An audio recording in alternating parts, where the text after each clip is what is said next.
Hey guys, welcome back. We're reading Matthew chapter 13. We're going to jump straight in. If you like this type of content, leave a like, leave a comment, and please subscribe. It helps the channel grow. And we'll see you on the next one. Take care. All right, team. Matthew chapter 13. Let's go through it. The parable of the sower.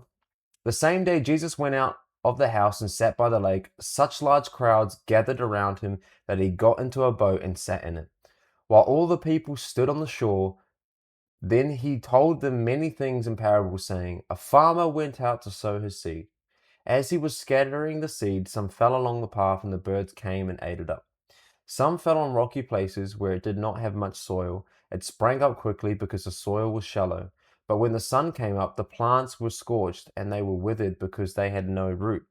Other seed fell among the thorns, which grew up and choked the plants. Still other seeds fell on good soil, where it produced a crop 100, 60, or 30 times what was sown.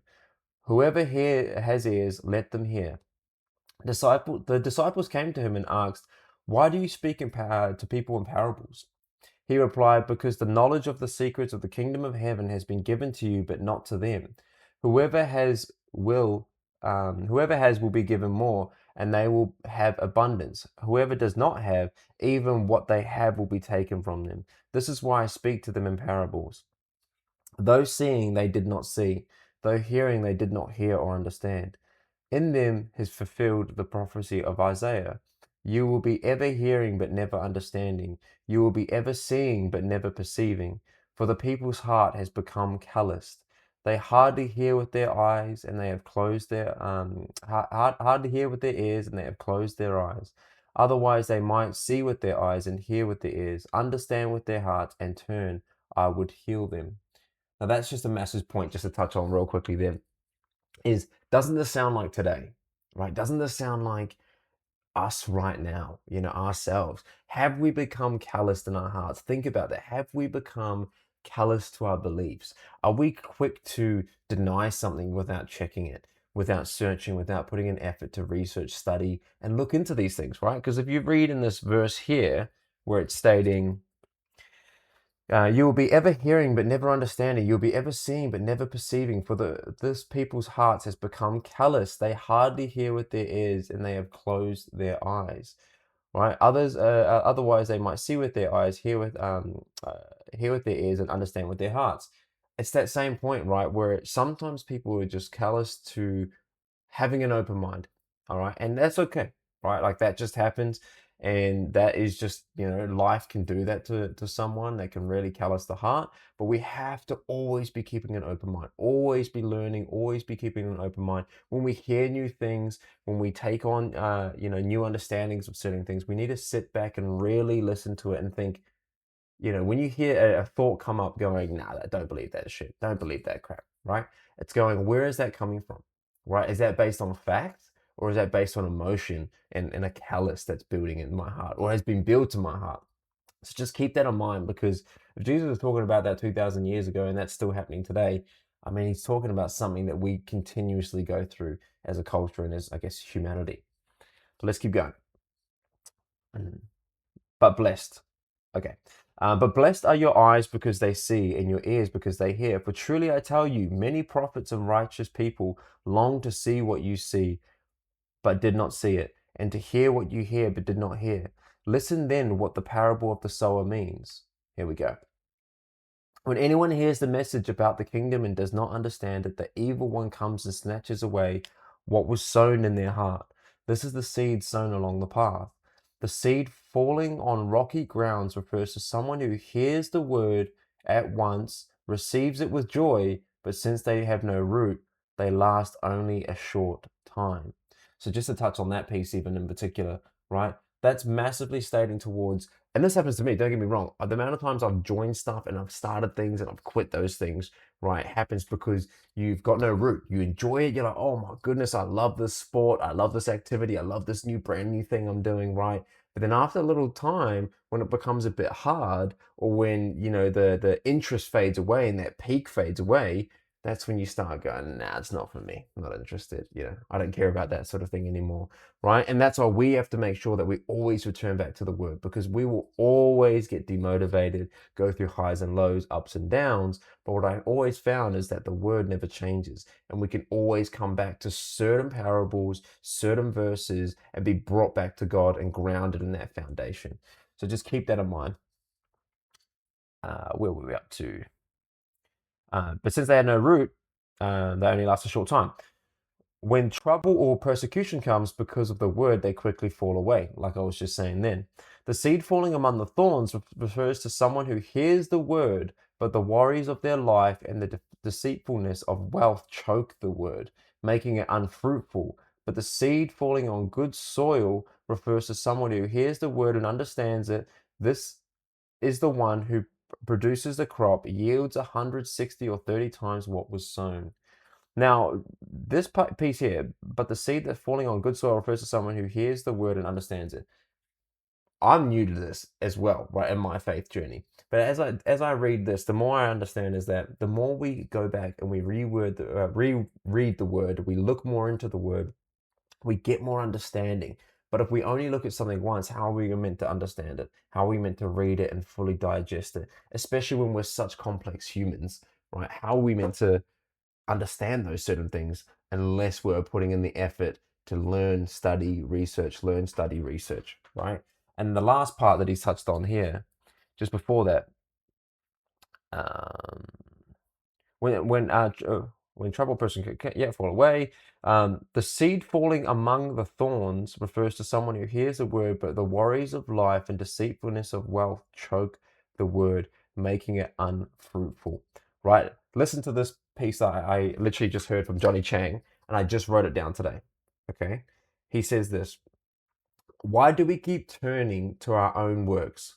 Because belief is too simple for us. We naturally want to contribute to God. Satan goes, "Hey, you think it's that simple? No, you better do something." Our flesh craves validation and contribution. We rather do something than trust. That's our default, right? And so what he's saying there is, why do we keep turning to our own works, right? Why do we keep going? Instead of having faith and having our own trust, we start going, nah, like I've got to figure it out. Nah, it's up to me. Like it's my own world. I've got to figure it out. And it's because we scroll certain things, we look at certain things that make us go, oh shit, it's not happening for me today. I need to figure it out. I don't have that car. That kid's got a car. That kid's got this. That kid's got that. Oh, this faith stuff's not working. I've got to figure it out myself. I've got to do something myself. And that's what leads us down this rabbit hole that then makes us push faith to one side and makes us push our works to the other side, right? And that's when this divide starts happening, going, it's me that's doing it, it's not God, right?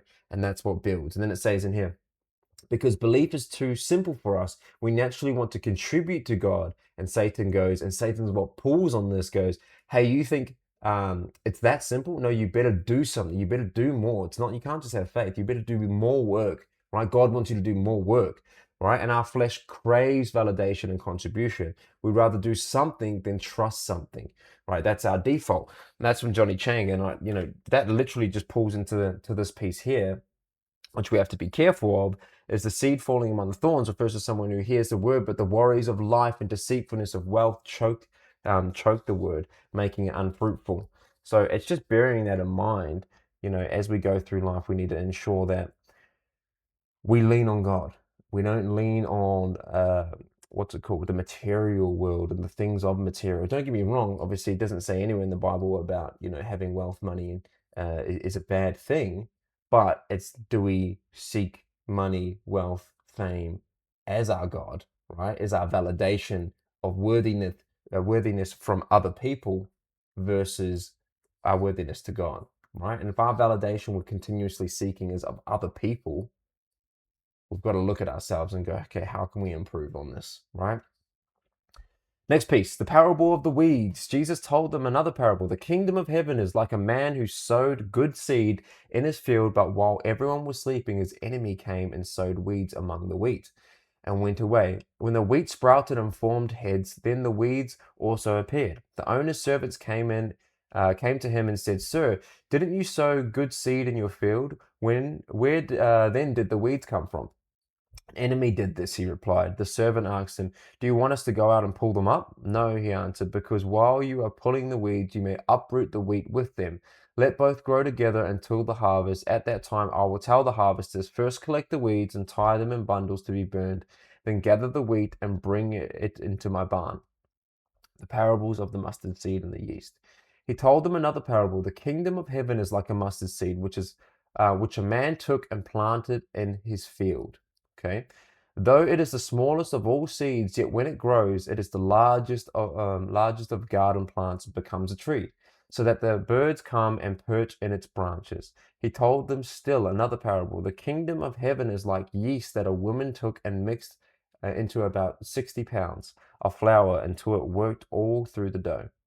Jesus spoke all these things to the crowd in parables. He did not say anything to them without using a parable, so was fulfilled what was spoken through the prophet.